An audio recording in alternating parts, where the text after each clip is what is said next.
All right, so I am going to start to record. I'm going to mute everybody, and then Michael, if you can unmute yourself there. Um,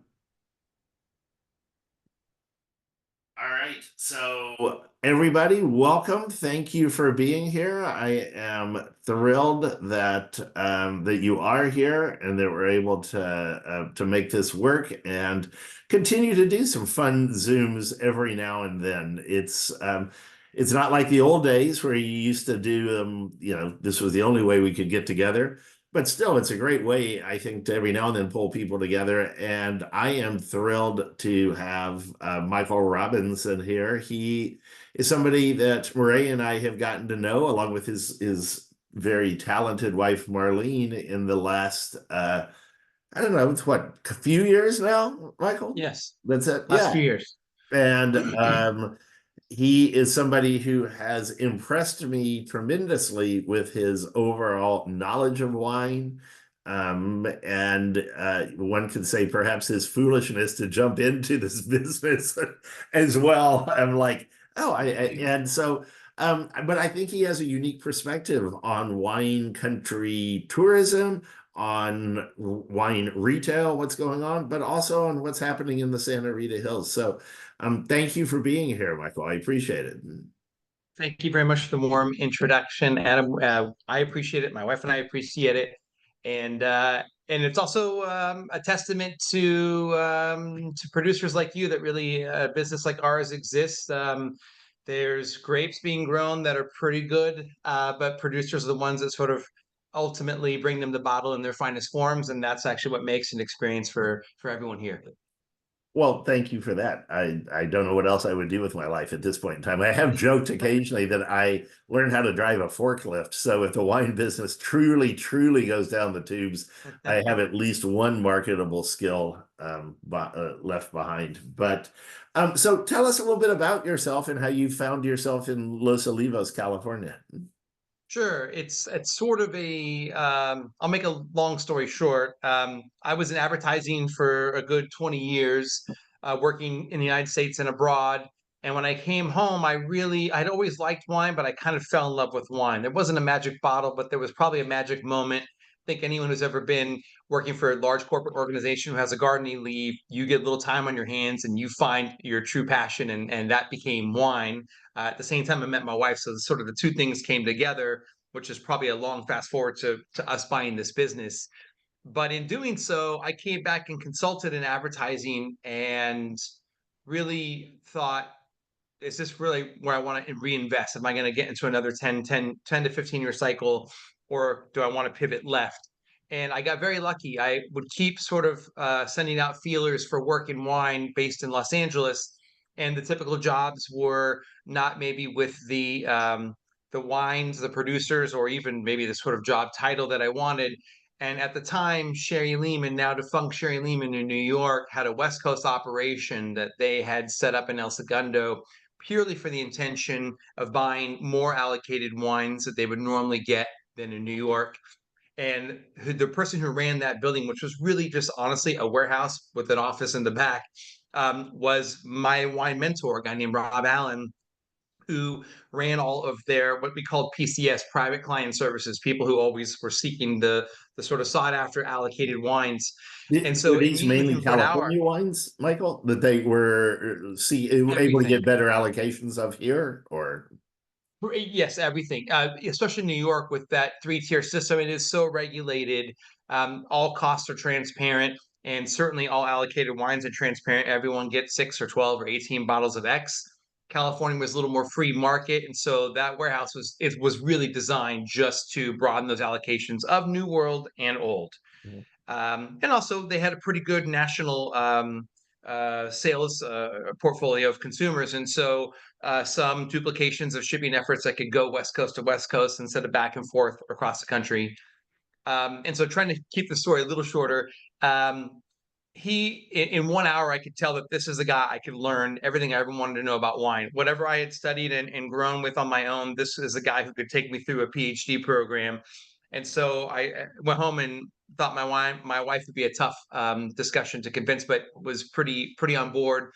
and so hopped on the bus. And between that work at Sherry Lehman and then transitioning to Zacky's with Rob Allen, in 6 years, kind of got a crash course in basically every facet, every part of the wine industry and every wine in the world, which really it turned out to be a PhD, like I said, which was actually setting the table quite nicely for the room that we own now, Taste of Sta Rita Hills. We have been wine club members for 10 years at before we actually purchased it at the end of 23. And I think we had always kind of imagined romantically what it would be like to work in wine. Thank God we didn't jump on that, because just the romantic part of it would have been tough. There's a lot of work and whiskey and beer that goes into making good wine. So by the time that we actually moved up to this county during COVID, because we were both working remote, and the owners approached us to purchase, I now had some more wine experience under my belt. My wife had her marketing experience, and it wasn't as crazy an idea. I think anything involves risk, but it wasn't as crazy. And so we jumped and bought it in 23, and here we are today. What kind of considerations go into buying a business like this? I mean, I'm sure y'all had lots and lots of discussions, and I know your wife Marlene well enough that she's not going to be shy and say, "Oh, Michael, whatever you want." That's not going to happen. I promise you. No, I think the the dream was shared, but as always with a business, the idea of value is probably highly subjective. There are things you can count, and then there are soft values that you can't. And the hard values were a 13-year pedigree of um, numerous articles being written about the establishment. The previous owners, Antonio and Jenny, who you obviously know quite well, who had really built from nothing. I mean, literally from nothing. They started it from nothing, built a great little hub for producers and consumers to sort of meet over a glass, all different styles and all different parts of the sub AVA in Santa Rita Hills. It had just become kind of this meeting ground for, I'm going to call it greatness. And so I think we knew the soft value was there. We knew that it had a high brand equity, if you want to call it that. After that, it was just negotiating relationships with producers that we could sort of guarantee, if you want to call it that, and then the club members and revenue values. And at some point, you just have to leap. It's never easy. It's you haggle a little bit, but at some point, are we going to do this or not? And is this the kind of place that we want to be a part of? Yes. Okay. Let's go for it. So there, I mean, first off, I've always found it a little ironic, even long before y'all were there, that it's in Los Olivos, which is obviously a great town, but it's not in the Santa Rita Hills. So that's kind of funny in some ways. But Los Olivos is like bustling. I mean, you can't throw a rock without hitting two or three type tasting rooms or other opportunities to enjoy wine. How do you stand out there? What do you do to make things different? Yes, I think so. First of all, it's a long story that we can get into if people were interested later about why ourselves and Dragonette and Liquid Farm and Brewer Clifton and a lot of people who used to be in Lompoc aren't there anymore, or in Los Olivos or other. That's kind of a complicated question, but it's an unfortunate reality. The truth is that as it became harder to get people to go all the way out to the Lompoc wine ghetto, as it was called, at the same time, Los Olivos was beginning to turn art galleries into wine. And so a perfect storm of open available real estate and high traffic versus low traffic with wine, there was a large shift. And as soon as a few of the major players kind of put their flag in the ground, it snapped. I would say from 2009 to now, we have more than quintupled the number of rooms in the town. We have 42 tasting experiences in a basically a 2 to 3 block area right now. And standing out is complicated because I think there are people who know exactly what they're looking for. They're looking for a specific producer or producers. And so those people will tend to come to our town, and I'm looking for Dragonette, I'm looking for Burr Clifton, I'm looking for Taste of St. Rita Hills. And then most people, though, are I'm looking for fun or fine wine. I heard all I need to do is go to Los Olivos and Park and I'll find it. That's sort of true, but once you get there, you do kind of need a map because there is a lot to choose from, and might have been good to do a little research ahead of time. So you featured, I don't know that it's exclusively so, but by and large, people that don't have already have other tasting rooms, whether or not they're in Los Olivos or even any place in the area. I don't know if that's true, like if they're down in Santa Barbara, if they have something, or does that exclude them from what you do, or Yeah, there might be some asterisks, but essentially anywhere in Santa Barbara County, if you had a formal tasting room, you wouldn't be in our room. And so people like the Hilts and people like Ernst Storm were in our room at some point, but graduated. I wouldn't say the Hilt graduated, but finally got around to building a multi-million dollar facility.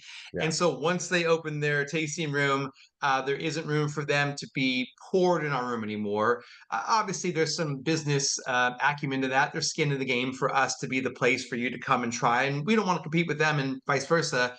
But I think maybe more to the point is we've always wanted to celebrate what we the secret finds, the smaller finds, the things that are a little harder to get and you might have exposure to, and pour them side by side. It's not a contest, but we want you to go through a flight where ideally you taste the low alcohol to the high, the east side to the west, the saline to the sand. Just taste the AVA in general across the board and get a sense for why you like the things you like, and maybe walk out with a better appreciation for what you're going to go find elsewhere down the road.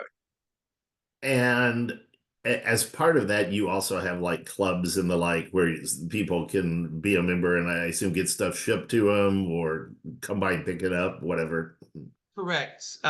Clubs in members in many states, and so most of these are a lot of the same sort of star producers that we might feature on a flight. Some of those are very allocated. There are some things that maybe two or three cases get released a year to some retailers. We might get five or six, and so those get leaked into clubs, and that's the only place you'll find them. So it's always been a little bit about access and allocation, and a little bit about sort of side by side pairings of who we think are the great producers in the region. Do being in the position that you are now, I assume you are able to take a look and get a feel for just overall tourism, visitors to the area. You talk to, I'm sure, other people around you that are in wine or the few people that aren't in wine in Los Olivos. What are people saying? I mean, there's a lot of talk up here in Northern California about visitorship being down a good bit, and that it's not coming to the wine country doesn't seem to be trendy like it once was. Are you seeing some of the same things and some of the same feelings? Mhm. So actually, I have a different opinion, and we've seen different things as well in Santa Barbara County, and certainly in our room. And it reminds me actually of the first, if you remember the first few months of COVID when no one felt like they really knew anything, and how bad was this going to be? We all thought that everything was going to tank. And what I noticed, even working at Zacky's, was the bottles of wine. Initially, the bottles of wine that we sold under $50 kind of dropped, but the people who bought sort of Grand Cru and Champagne and Culti went up.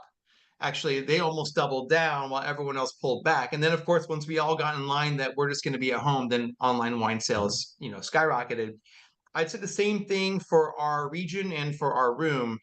So first of all, regional occupancy, if you look at the tourism stats and hotel stats in Santa Barbara County, we're at 93% capacity almost all year round and have been. So we have bodies in beds. I will say that talking to other producers just in Los Olivos and seeing wine sales in our room, as you know from being there, we have a couple of different flights. There are flights that are built on kind of everyday drinkers, great bottles of wine for under $60. They tend to be blends of vineyards that they're Pinots versus the sort of more single vineyard expressions, the 300 bottle releases, the Beaumarchais.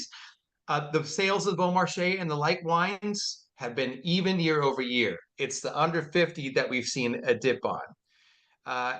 And you could probably guesstimate casual wine buyers, maybe the people that aren't quite as serious, aren't doing the same things, but the people who are always looking for their friends and stars, they're still here, they're still buying. Interesting. Yeah, I mean, I assume that makes some sense. I do know one of the things that I have thought about Santa Barbara County is that the county itself, and maybe you need to tread carefully in saying that and all that, but has it made it all that easy for new wineries to come in, for there to be excitement? I mean, you go to Paso Robles and it's like, oh my gosh, I haven't heard of half these people that, and they've started up fairly recently, and I think that has been a little bit of a drag sometimes on Santa Barbara. Is that fair? I mean, my opinion of that? Yeah, I was hoping this might even be a segue into the brand new wine business improvement bid that was just Yeah, passed. That's also that's a tricky, delicate area as well that I should tread carefully about because I think I have a conflicting opinion. I would say that our biggest issue is once, even in Santa Barbara, but certainly when you go to the county, when you go to the valley, once you get out into broader Santa Barbara, there's just no commercial real estate available. It'd be very hard to just hang your shingle on something. Like it's a big investment. I think there are a lot of people doing garages type things in co-ops in Santa Maria, Industrial Way, and Builton, and you might not have ever heard of them. So I think there are some people that exist. I think it's actually easy to get fruit. I think it would be hard to become a brand and have a storefront in our little county, potentially in Santa Maria, but that's not where people go for wine, and so sure. less so. Um, the thing that's unique about Paso, and it made me think about wine, the new wine business improvement tax that's going to be Mhm. implemented next month is that people have often looked at Temecula and Paso as having these very successful marketing campaigns to promote their region, but in some ways they're a little bit easier. Everything take Paso, everything's much more concentric. Yeah, You could ideally go to a winery on Adelaide Road, come down Vineyard, and go to even head out to Epic. You could come back to Tin City, end your day in Paso. You could do all that very easily in probably a 30-mile radius, but to go to Bienesito and go back to Santa Barbara to Jaffers and end up at Hilt is a 150-mile round trip day. We're broad, and as a result, historically, Santa Maria has its own wine tours and campaigns. So does Lompoc, so does San Ynez Valley, so does the Funk Zone in Santa Barbara. And so there's lots of different people telling consumers and wine lovers to come to their region for these things, and it's actually fairly a little confusing for the end consumer. I think this wine bid wants to fix that. However, those things are still ongoing initiatives, and so I think there's still going to be a lot of chatter, and we're going to see how it all pans out. and for the people who don't know, the wine bid is a tax that is going to go to the promotion of wine tourism. Is that pretty much it? Actually, it's so the end result. I think the philosophy is clear. The execution is still unclear. Sure. Because it's complicated. Again, we are not the same geographic. We're not even the same. I mean, look at varietally in 40 miles, you go from very, very cool western edge of the Santa Rita Hills to Happy Canyon. So everything under the sun can be promoted, and Syrah wants its day, Sangiovese wants its day, Pinot and Chard. I think it's going to be complicated to sort of wrangle all those together and collectively promote the tourism. Um, one more knock I would say is that because we are at often 92 to 93% hotel capacity, I don't know where the extra bump comes from if people can't stay. That's something we have to figure out. Sure.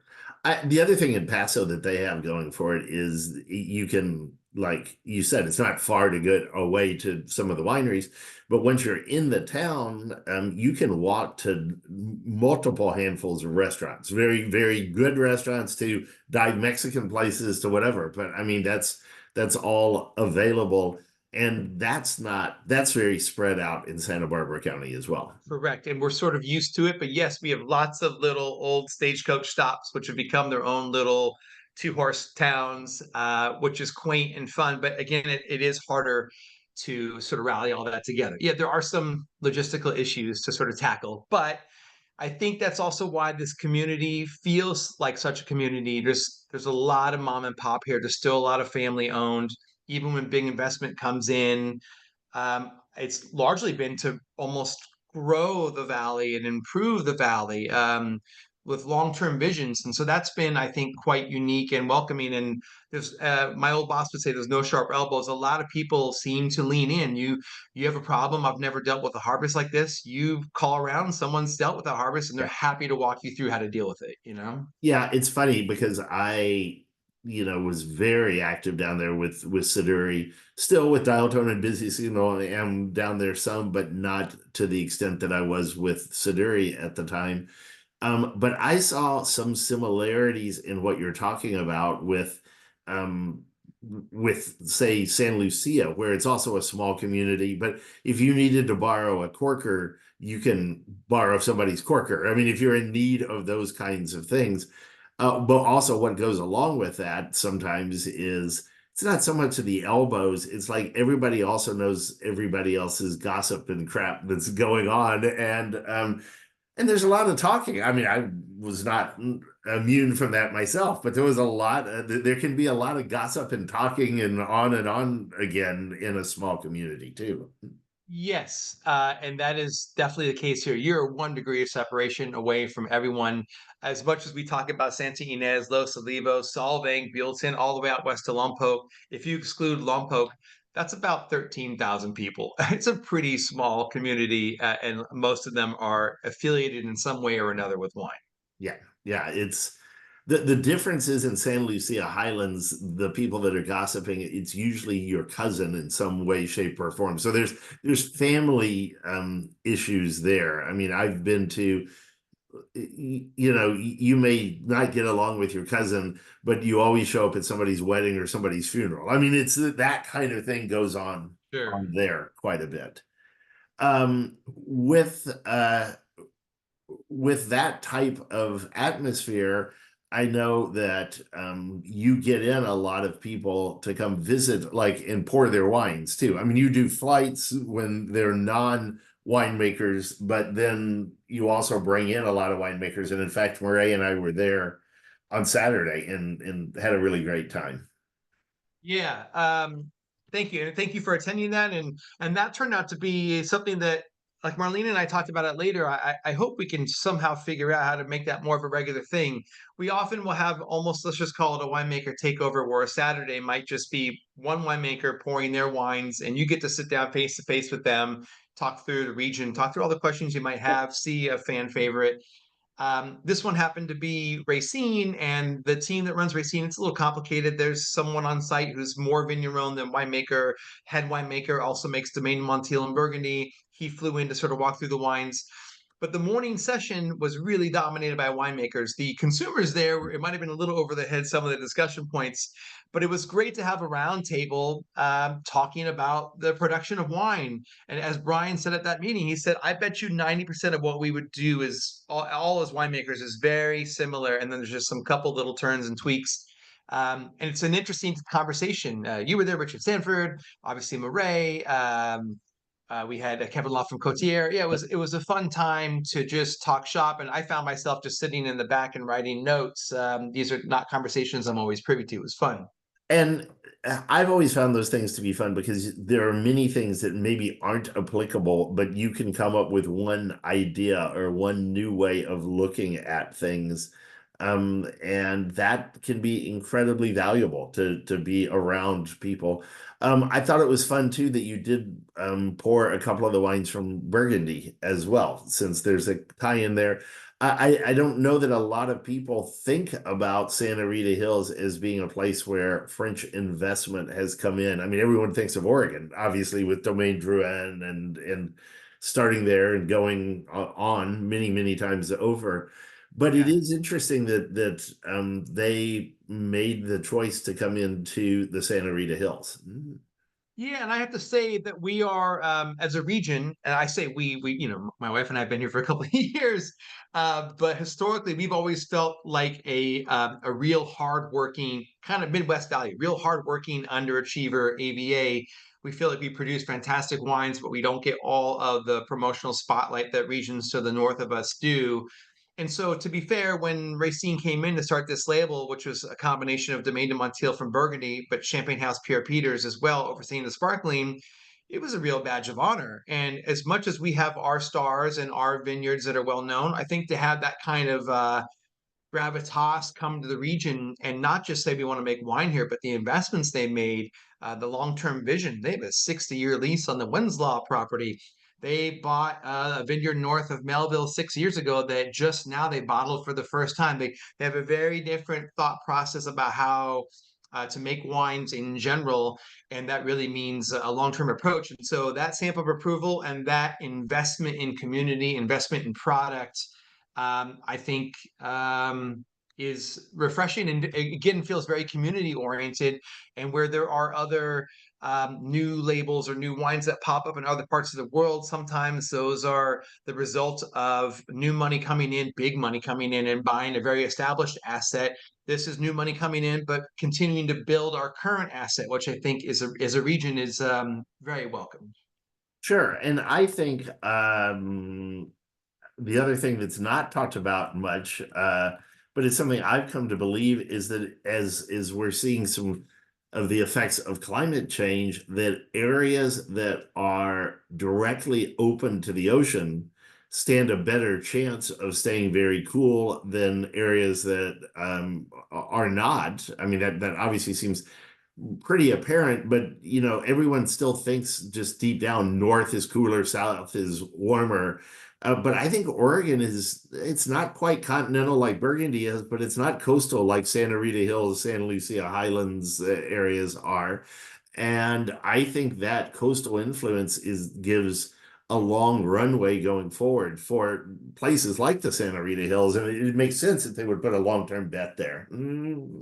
Yeah, I look, first of all, I've been around enough winemakers and wine regions that we sometimes can hurt our shoulders, patting ourselves on the back for how good the thing is that we've got and how unique our geography is. But I do think the Santa Rita Hills is quite unique. Um, Even on a hot summer day. So right now, I'm sitting in Solvang. We will get to the high 90s and even 100 on a summer day. And on Wednesday nights, they have a little free concert in the park series that my wife and I will take our little sort of beach chairs and walk down to and sit in. And you bring a sweatshirt. By 6:30, that cool breeze is coming in, that coastal breeze every day that blows in that cold air from Lompoc, and you'll be cold. You don't even want to go down in shorts by the end of the night. It will shift that much. So that unique transverse mountain range that funnels in that cold air is quite unique. We shouldn't be growing anything delicate here. We should be more on the heavier, bold red side. The same reason why Paso can't grow Pinot and Chard well, except for a few very, very rare spots closer to Edna Valley. We can just be, even though we're farther south, just because we're unusually cool. On the Winkler scale, I think Santa Maria is about on par with Sonoma Coast in terms of growing season and temp, and so Santa Rita Hills as well. And actually, what's also unique about Santa Rita Hills is from east side to west side, from Peak Ranch and Sebastiano, which you're familiar with, all the way out to the west. You can get a lot of different phenolics and ripeness. You can actually play with, if it was a chorus, lots of different instruments in one little 15-mile stretch, which is quite fun, I think. I think one of the challenges is because of that direct access to the ocean. And I've heard that the Santa Rita Hills is the only true east-west valley on the west coast of North America, that it runs straight Correct. east-west. I think it makes challenges for financial aspects of farming, not from a qualitative. I mean, there's two different things here. We're talking, really high quality wines, which obviously you're getting there, but the wind tends to thicken up skins, to beat down berry size and canopies. And you put all that together, it's like, yeah, you've got very low yields, which makes for extraordinary wines and make for difficult for you to make much money doing this sometimes. Yeah, and I mean, isn't that a funny thing too? Every time we talk about a difficult vintage in another part of the world, I guess we could say a very high wind sort of season in the Santa Rita Hills, we'll talk about how complex the grape quality is, but also how low the yields were and how much juice we got and tonnage. And so those two things go hand in hand, and it always seems to be a funny thing in wine that sometimes the most difficult years might produce the most interesting, complex grapes, and the most high yielding years will still be good, but that's actually kind of what we're catching up for the last 2 years or the next two financially. I think it's hard to be a farmer with, I think, with all those variables, and people are getting a little entrepreneurial. You can't tame the wind, but one of our producers, OLG, has planted fully mature avocado trees and wind dampeners all over their property to try to soften some of that stiffness, and it made a big difference between 21 and 22 vintages. So I think we'll also continue to see maybe co-planting and things that you see in Napa, where you've got these sort of ecosystems and then a smaller vineyard in the middle. See if maybe some of that begins to take form over here. So we have a person that's here, Bruce, who asked about replanting. Are you seeing a lot of that going on right now in the area? People going through and making decisions to replant, either because they need to or because now's a good time because the market is softer and if you're going to do it, why not do it now?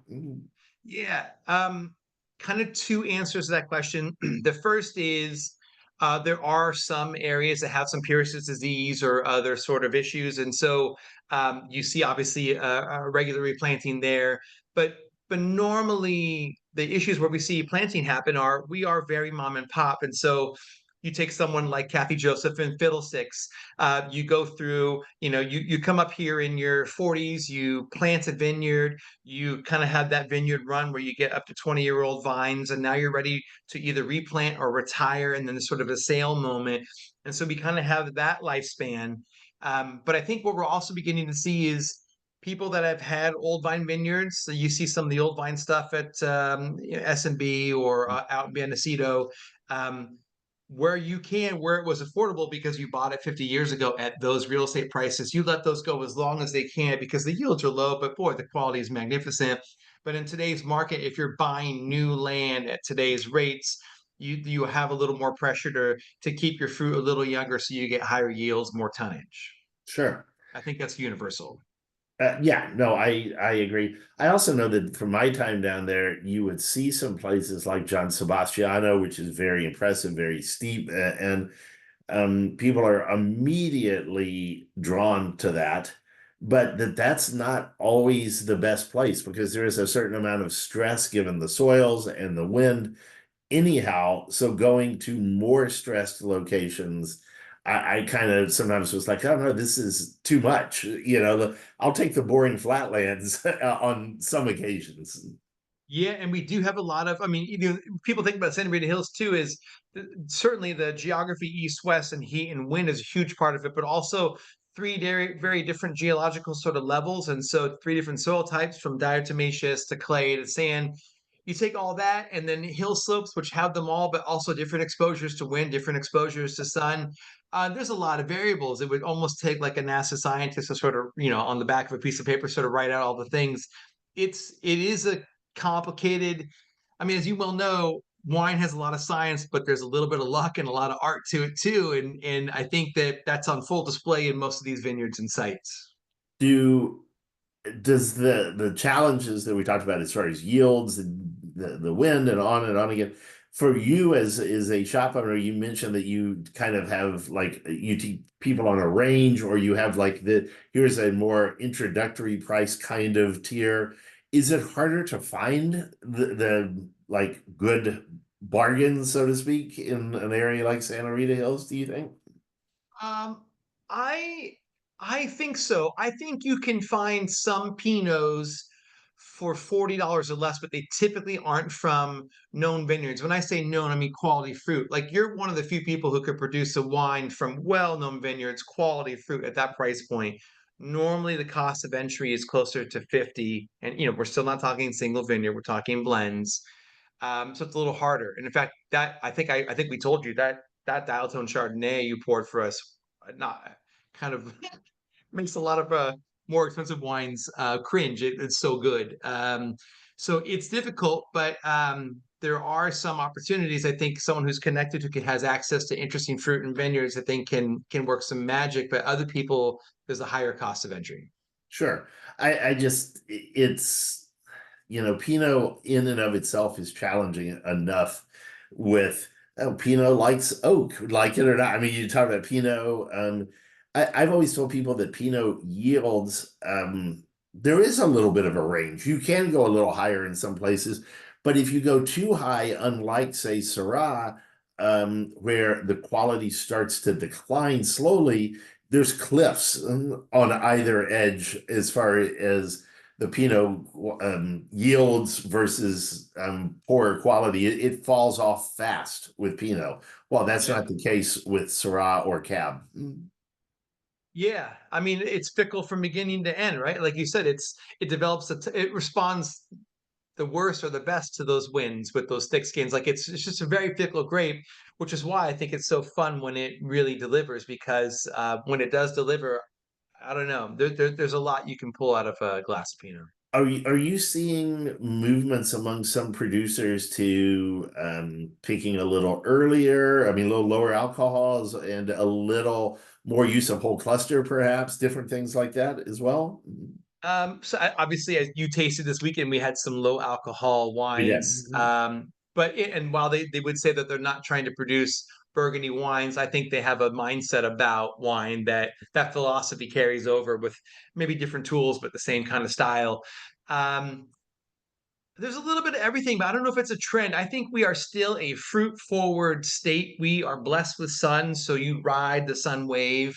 You can pick a little earlier and reduce some of your bricks, but I think that there's a component, there's a fun and fresh and wild component to sort of a riper style that is built in. And I think the majority of producers are still on that side of the fence. I think whole cluster is still rather, I can think of like Raj and Justin Willett, Tyler and Brewer Clifton. I could think of 4 or 5 people that are really heavily on the some sort of a whole cluster stem sort of ride, but not a ton. I think it's still smaller. Gavin Shannon, a little smaller. I think we might be somewhere landing somewhere in the middle where, a 14-1, 13-9 to 14-1 wine with or without whole cluster is probably a good representation of the balance of our AVA. I so early on when I started getting fruit from Santa Rita Hills, and it was in 2000 with the Clos Pepe vineyard, one of the things I discovered was that, at least at that time, because of the skin to juice ratio being higher, I changed a little bit of my extraction techniques and backed off on punch downs during the middle to end of fermentation. That you would extract more tannin at that point in time. Yeah. So I did a lot of work early on, but then near the end, I would just barely punch down just to keep the cap wet, kind of thing. I do think as time went by and the vines got older, that allowed you to do different things, including some whole cluster and other things that with brand new vines, it was harder sometimes to do these things. They're more at the mercy of the year. I mean, the Mother Nature, and they have 18-inch roots, not 20, 30 feet roots. And so Exactly. as some of these vineyards have gotten older and more mature, it's allowed different things, different treatments to work. Yeah, and I like for instance, I like the discussion everyone had last weekend around the table because I think small tweaks make big differences too. And so I'm just curious to see everyone's slightly different, unique approaches to that last mile in winemaking before you put it in barrel and hope that your baby comes out. Sure. So Mark and actually and Ted both kind of have similar tie-in questions. Mark was saying, "Hey, so are Pinot Noir makers just masochists for going about this, and consequently, are people planting other things?" And then Ted asked, "What varietals are most challenging for you to sell, and why?" I mean, so are you seeing, for a long time it was Pinot and Chard, I guess, in Santa Rita. Are you seeing other things in your shop and that you're able to pour? So we basically focus on Pinot and Chard as a rule, and that's most of what is grown out there. There are some other varietals, particularly Syrah and Grenache, that are grown not just on the east side, but actually even on the cooler west side. Duvarita should be in the Santa Rita Hills. Duvarita also had a very well-known cold weather Syrah. Um, people are Santa Rita Hills is a little expensive, but people in a similar distance from the ocean, a similar cool climate to the west side of Santa Rita Hills, are growing Riesling and other varietals just north, like outside of Los Alamos. And so I think that to answer the masochist question, great art requires great suffering. And so I think that's built in.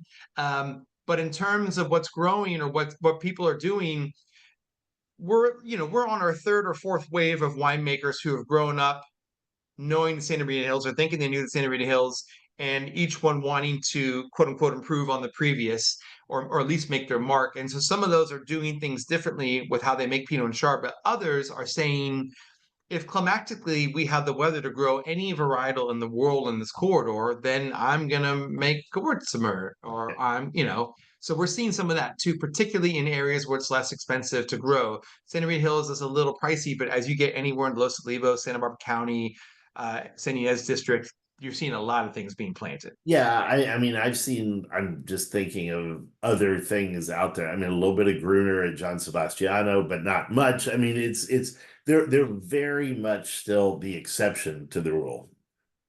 Yeah, and I think again, if you were well established, I remember um, Paul used to source a little Tokai Friuliano from Jim Clendenin's vineyard all the way out there in Bendecido, because he basically had his bread and butter. 85% of his vineyard was planted to his bread and butter, and then the other 15% was, let's just see what grows, Sure. And so, not just grows, but let's see what it tastes like out here. And you need a little bit of scale to, I think, experiment like that. So, like Sebastian's a good example. It's a 125-ish acre vineyard.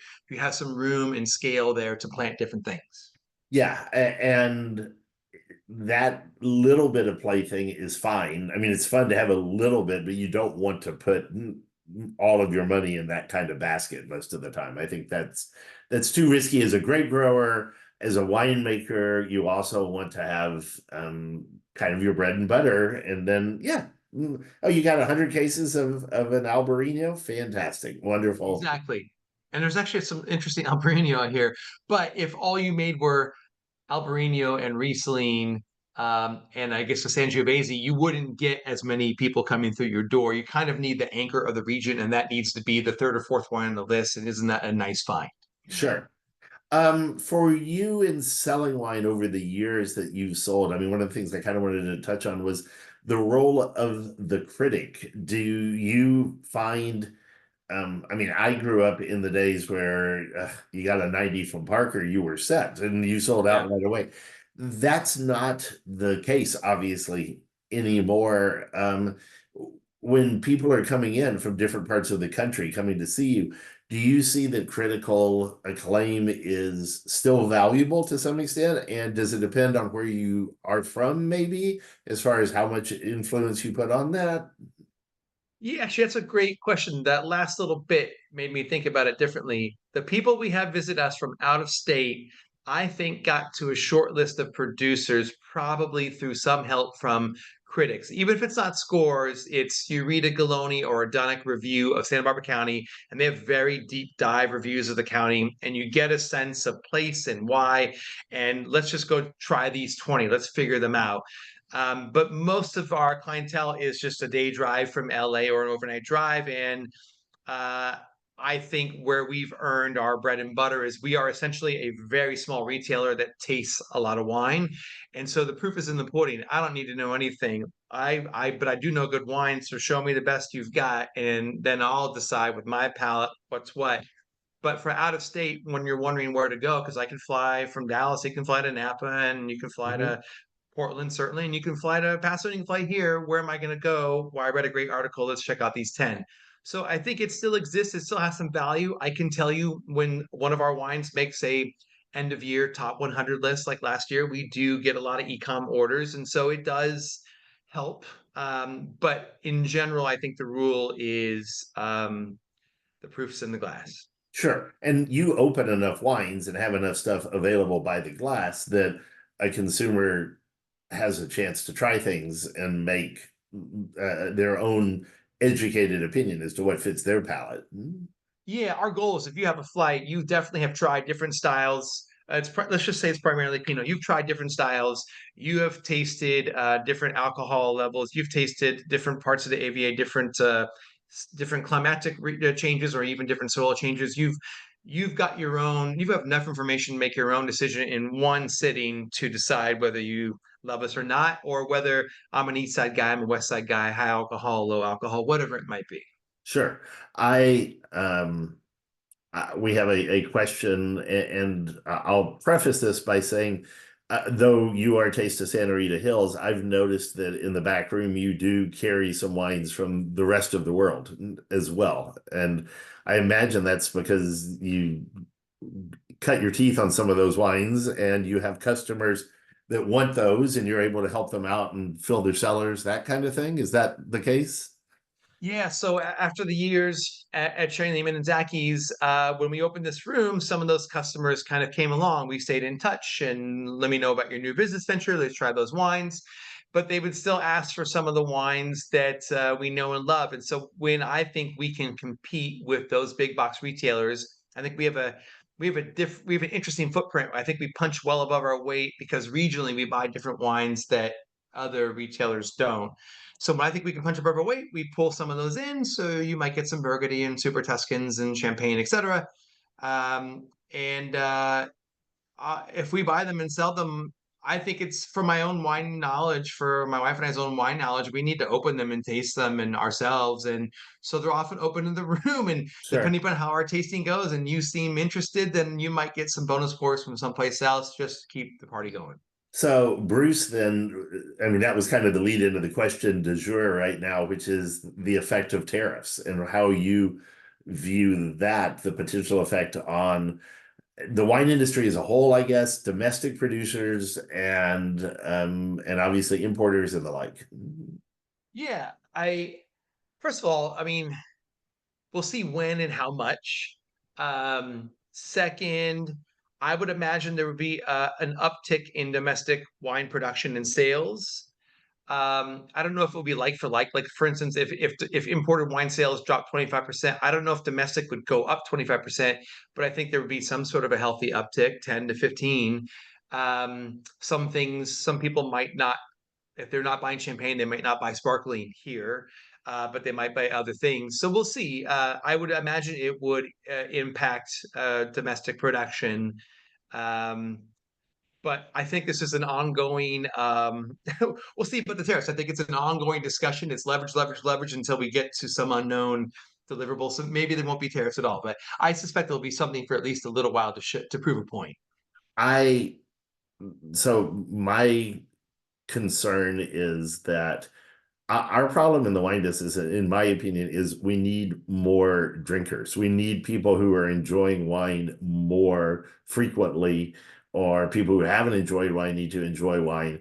And so I don't think, well, you're right, it may cause a bump on certain things. I think like American California rosé would have a bump because Hmm, given the timing of rosé shipments coming in, those could get hit, and people tend to be very price sensitive on wines like that. I mean, if you're buying Margaux, you're probably not, Chateau Margaux, you're probably not too horrifically worried about the effect that the tariffs are going to have at that sure. price point. But at the rosé price point, I could see that helping certain things there for a short period of time. But I think your overall point is a great one, which is if there's a 25% decline in imported sales, that's not all going to be made up on the domestic level, which means we have, as an overall whole, lost sales. And that to me is concerning. We're already having that go on. So we need to encourage more people to enjoy wine and learn about it and on again, which is part of the reason I love your place because you allow that to be allow that to happen. You're right. I don't know how dialed in this administration is to seasonality of things, but if they were to drop these tariffs right before all of this Provence rosé hit the US, wow, what a perfect storm of, Oh oh yeah. man. Well, so I have a distributor that's a very, very good supporter of ours, and they brought in tons of wine ahead of this in anticipation of some tariffs.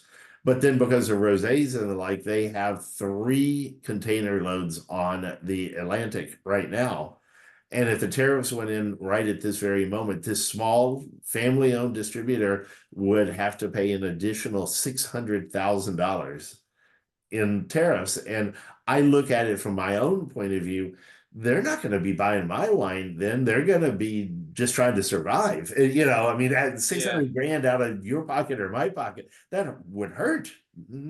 Oh, yeah, decimating, devastating, and it's also the volatility. It could also the tariffs could just as easily go away next year. The volatility in yin and yang.